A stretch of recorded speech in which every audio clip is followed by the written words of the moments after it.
안녕하세요, 여러분. 오늘은 정말 중요한 이야기, 바로 1억 만들 때 반드시 겪는 심리 변화에 대해 이야기해보려고 해요.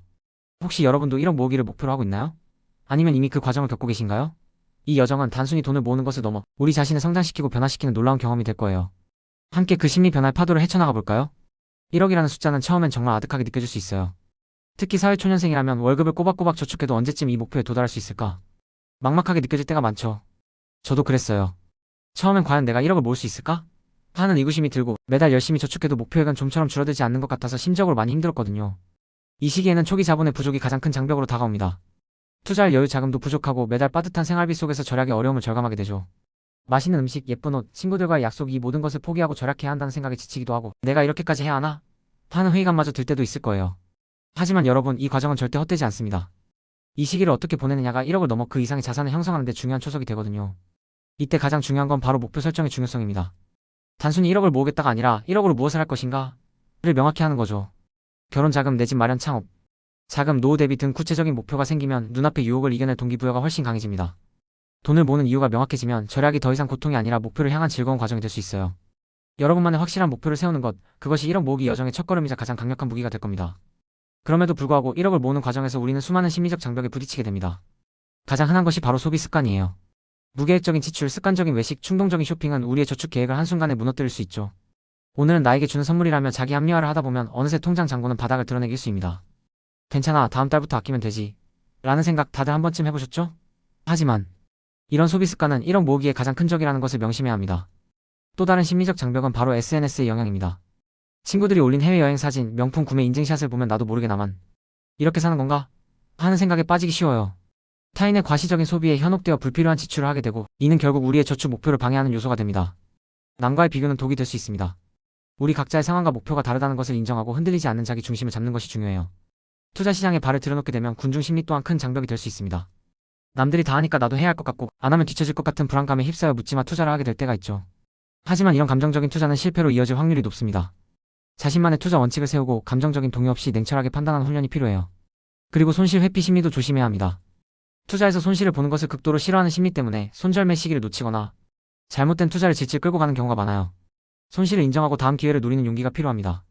저도 처음엔 마이너스가 찍힌 종목을 보면서 언젠가는 오르겠지 하고 막연히 기다리다가 더 큰 손실을 본 경험이 있어요. 하지만 손절매 원칙을 정하고 기계적으로 따르는 것이 장기적인 성공을 위한 필수 조건임을 깨달았습니다. 마지막으로 현재 편향입니다. 미래를 위한 투자보다 당장의 소비가 더 중요해 라고 생각하는 거죠. 1억을 모으려면 미래를 위해 현재의 만족을 유보할 줄 아는 지혜가 필요합니다. 장기적인 목표를 설정하고 꾸준히 투자하는 습관을 들이는 것이 중요해요. 이 모든 심리적 장벽들을 극복하는 과정에서 우리는 재정적 스트레스에 시달리기도 합니다. 하지만 이 스트레스를 건강하게 관리하고 극복해 나가는 것이 1억을 넘어 진정한 경제적 자유를 얻는 길입니다. 자, 그럼 이런 심리적 장벽들을 어떻게 극복하고 1억을 향한 여정을 성공적으로 이어갈 수 있을까요? 바로 효과적인 자산 형성 전략과 투자 심리 관리가 필요합니다. 가장 먼저 가계부 작성은 필수입니다. 단순히 수입과 지출을 기록하는 것을 넘어 자신의 돈이 어디로 새고 있는지 파악하고 불필요한 지출을 과감히 줄여야 해요. 뱅크샐러드 같은 앱을 활용하면 훨씬 쉽고 편리하게 관리할 수 있죠. 저도 가계부를 쓰면서 아, 내가 이렇게 많은 돈을 여기에 쓰고 있었구나 하고 깜짝 놀란 적이 한두 번이 아니랍니다. 그리고 꾸준히 재테크 지식 습득에 힘써야 합니다. 경제 뉴스, 투자 서적, 재테크 강의 등을 통해 금융 지식을 쌓는 것은 1억을 만드는 것을 넘어 이 돈을 불려나가는 데 핵심적인 역할을 합니다. 아는 만큼 보인다는 말이 있듯이 지식이 쌓일수록 더 현명한 투자 결정을 내릴 수 있게 될 거예요. 분산 투자와 장기 투자는 너무나도 중요한 원칙입니다. 계란을 한 바구니에 담지 말라는 말처럼 주식, 채권, 부동산 등 다양한 자산에 분산 투자하여 위험을 줄이고 단기적인 시장 변동에 흔들리지 않고 장기적인 안목으로 복리 효과를 활용해야 합니다. 처음엔 소액 투자로 시작해서 경험을 쌓고 점차 투자 금액을 늘려나가는 것도 좋은 방법이에요. 카카오뱅크 26주 적금 같은 소액 저축 상품도 적극 활용해보세요. 더불어 정부 지원 상품 활용도 잊지 마세요. 청년 우대형 주택 청약 종합저축, 청년 도약계좌 등 정부에서 제공하는 혜택은 금리 우대나 비과세 혜택으로 우리의 자산 형성에 큰 도움이 됩니다. 이런 꿀같은 정보들은 놓치지 말고 꼭 챙겨야겠죠? 가장 중요한 습관 중 하나는 바로 자동 저축 시스템 구축입니다. 월급이 들어오면 일정 금액이 자동으로 저축되도록 설정해두면 강제로 저축을 하게 되면서 불필요한 소비를 막을 수 있어요. 이 시스템을 통해 꾸준히 돈을 모으는 습관을 기를 수 있습니다. 그리고 신용카드 사용을 줄이고 체크카드를 활용하며 소비 통제를 하는 것도 중요해요. 필요하다면 아르바이트, 앱테크, 부업 등을 통해 추가 수입 확보를 하는 것도 1억 모으기 기간을 단축시키는 좋은 방법이 될 겁니다. 이 모든 과정에서 투자 심리 관리는 무엇보다 중요해요. 투자는 결국 심리 싸움이라는 말이 있을 정도로 우리의 감정이 투자 결과에 미치는 영향이 매우 큽니다. 투자 결정을 내리기 전에 잠시 멈춰 서서 자신의 감정 상태를 점검하는 마음 챙김 연습을 해보세요. 명상이나 심호흡을 통해 감정을 다스리는 것은 생각보다 큰 도움이 됩니다. 투자 일지 작성도 강력 추천합니다. 자신의 투자 결정 과정과 결과, 그리고 그때의 감정 변화를 기록하다 보면 자신만의 투자 원칙을 세우고 잘못된 습관을 고쳐나가는 데 큰 도움이 됩니다. 저도 투자 일지를 쓰면서 내가 이런 상황에서 왜 이런 결정을 했지? 하고 돌아보며 많이 배웠어요. 때로는 전문가 활용도 필요합니다. 재무 설계 전문가의 도움을 받아 자신에게 맞는 투자 전략을 수립하고 궁금증을 해소하는 것도 좋은 방법입니다. 혼자서 모든 것을 해결하려고 하기보다는 전문가의 지식과 경험을 활용하는 것도 현명한 선택입니다. 여러분, 1억을 모으는 여정은 마치 씨앗을 뿌리는 농부와 같아요. 성실한 농부는 길가에 뿌려지든 새가 먹든 돌에 떨어지든 상관없이 계속해서 씨앗을 뿌립니다.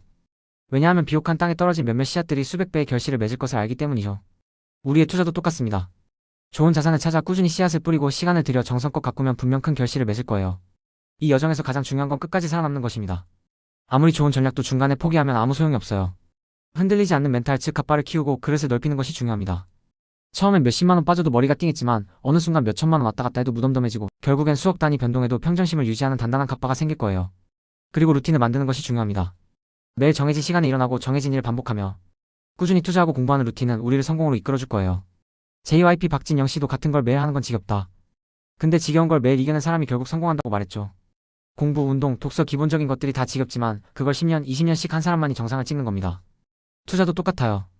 결국 1억을 만들 때 겪는 심리 변화는 우리를 더욱 단단하고 지혜로운 사람으로 성장시키는 과정입니다.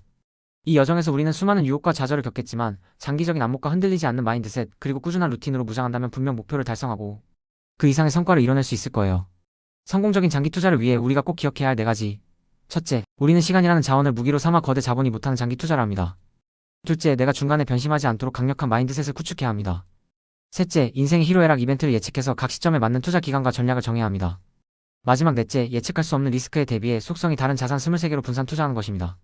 이 모든 과정을 통해 여러분은 단순히 1억을 모으는 것을 넘어 자존감 향상이라는 엄청난 선물도 받게 될 거예요. 재정적 안정감이 생기면 이전에는 상상할 수 없었던 다양한 기회들이 찾아옵니다. 결혼, 창업, 투자 등 새로운 문이 열리는 것을 경험하게 될 겁니다. 그리고 1억을 넘어서면 자산 증식 가속화가 일어나 복리 효과로 돈이 돈을 버는 마법 같은 경험도 하게 될 거예요. 결국 이 모든 변화는 우리의 삶의 만족도 증가로 이어집니다. 노후에 대한 걱정을 덜게 되고 돈을 벌기 위해서가 아니라 자아실현과 사회 기여를 위해 일할 수 있는 진정한 자유를 얻게 될 것입니다. 여러분, 이 모든 여정을 함께 헤쳐나가며 자신만의 1억 만들기 스토리를 써 내려가세요. 여러분의 도전을 진심으로 응원합니다. 끝까지 살아남아 승리하세요. 리스펙합니다.